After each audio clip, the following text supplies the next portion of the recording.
George Wilson analysis, The Reflection of Gatsby, written and voiced by Alex. Who is this George Wilson character anyway? George Wilson appears in Chapter 2 as an introduction to another character, a side piece to introduce a more important person at the time, being his wife, Myrtle. This is proved incorrect when he ends up killing our poor hero Gatsby.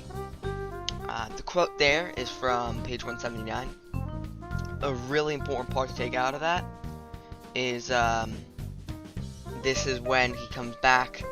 Well, not exactly when he comes back, but when he kills Gatsby and proves his importance to the novel. More about this George Wilson guy. Physically, he's old, blonde, pale, faintly handsome, and without vitality. Emotionally, spiritless, lost individual, boring, nothing much to him. And the quote there, just to back up the information, the picture here on the side, I have a picture of Jason Clarke, who played George Wilson in The Great Gatsby newer movie. He does a pretty good job portraying the character, other than of course being blonde. He does look like a more older kind of a guy, especially in this image. He looks lost, kind of plain, kind of boring. Yeah, he's got a little bit of Hollywood flair to him, but it's a pretty good description, physically, of the character. Taking a look at old Wilson's relationship, we see the cracks start to form. He's married to Marital, which he was used to introduce in Chapter 2. She's out of his league, voluptuous, bodacious. She's emphasized heavily in the novel, way more than him. He idealizes her. He loves her. It's a true love for him. It's not reciprocated. She chooses to have an affair with Tom in order to become more wealthy. She wants to get up in the world, not live in this old shop with Wilson anymore. She's done with the Valley of Ash. She doesn't have much of a conscience. Those two quotes there, looking at the first one, it shows his love for her. He does whatever she says. Honey, please go get the chairs. Yes, honey, right away. It's quite sad. The second one, it shows the emphasis on her face, spotted dress, no facet or gleam of beauty, and immediately perceptible vitality about her, as if her body were continually smoldering. Her body smoldering for not her husband, but Tom Buchanan. That's all well and good for Mr. Wilson, but how does the Great Gatsby get into this? Well, George's reflection of Gatsby. For reflection in this sense, the definition is going to be opposite yet similar. So if you look into a mirror, it's you, but it's flipped. It's a little different. That's the exact same thing between Gatsby and Mr. Wilson. In this reflection between Wilson and Gatsby, there are some things that are different, but play off of each other in a way. Physically, looking at the first quote here, he smiled understandingly, much more than understandingly. It was one of those rare smiles with the quality of eternal reassurance in it that you may come across 4 or 5 times in life. That's obviously talking about Gatsby, the Great Gatsby. He has an outstanding presence, but not all the time. As you see, it's a shroud. It's a mask that he puts on, but nevertheless, he has his presence. He can have this presence of being the Great Gatsby, right? Looking at the second quote there, when he saw us, a damp gleam of hope sprang onto his light blue eyes. That's talking about Wilson.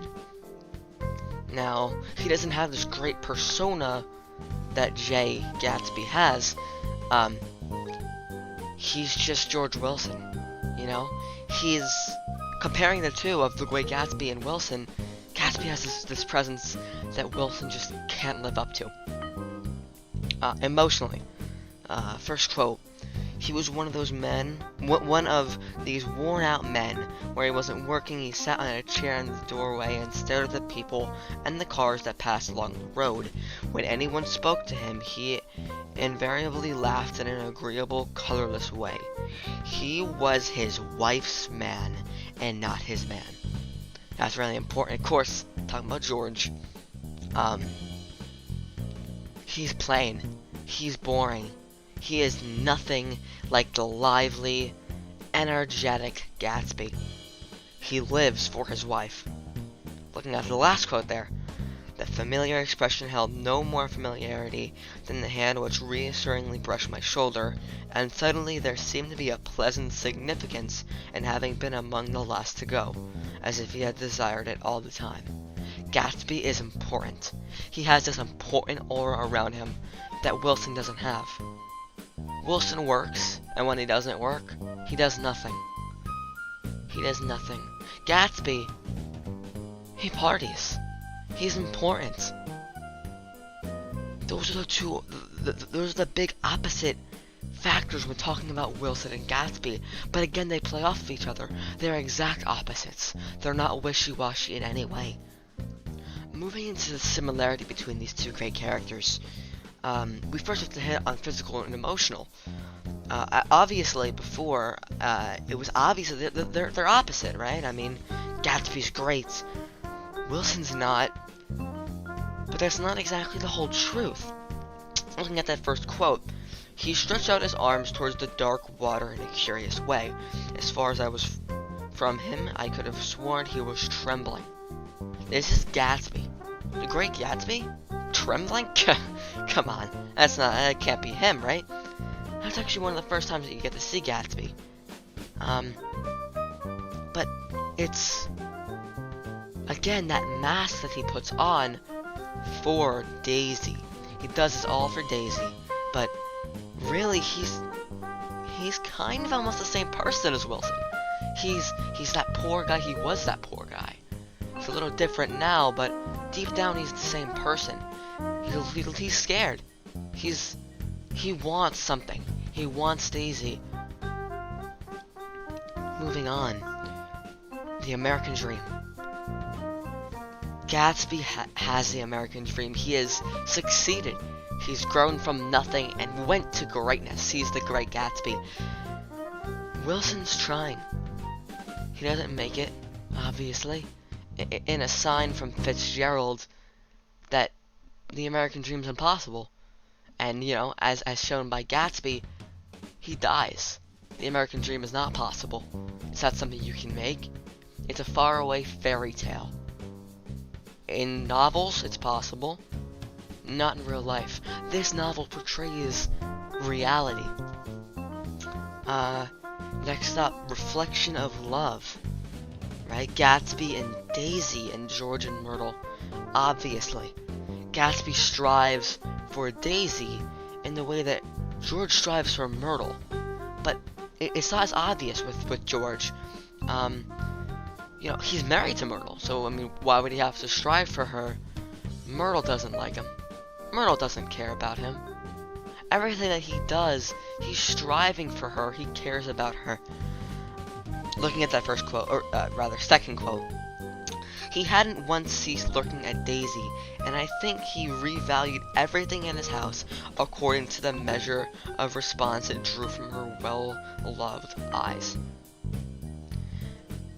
Everything that Gatsby has, this idea of just being Gatsby, the great Gatsby, is all for Daisy. Everything is for Daisy, in the way that everything is for Myrtle. Looking at that third quote, neither of them can stand the person they're married to. Can't stand them. She looked at Myrtle and then at Tom. What I see is when I go on living with them, they can't stand them. If I was them, I'd get the divorce and get married to each other right away.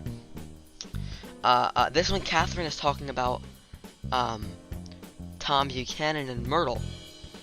Obviously, it's not going to happen. Tom's greedy. He doesn't care about Myrtle.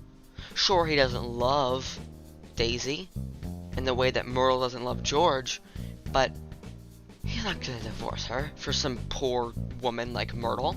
He doesn't care about her. She's just for fun. Myrtle's trying to get up with Tom, trying to marry Tom. Of course, he made a lie about not being able to divorce poor Daisy, but still, these similarities between Gatsby and Daisy and George and Myrtle are obvious. It's throughout the whole novel, even when George is first introduced. Alright, so George Wilson and Jay Gatsby are reflections of each other. What does that mean? I mean, come on. It sounds like nothing on paper. Alright, it's an afterthought. Absolutely not. This is a vital part of the whole book. It portrays what Fitzgerald wanted to say when writing this book. It's about the American dream, about two sides of the same coin, about the impossibility of the American dream. Once you sense this connection and feel it, if you go through the book again, you pick up on little things, from the physical aspects of the two characters to the emotional aspects, how those differ but reflect each other, and the similarities with the relationships. It really opens your eye to this view that Fitzgerald had when writing this book, and these two characters. It was absolutely on purpose, and it ties the whole book together. The musical source for this video is from Kevin MacLeod, Dispersion Relation, and the book source is The Great Gatsby by Francis Scott Key Fitzgerald. All the quotes in the video are from that book. Thank you for watching and listening.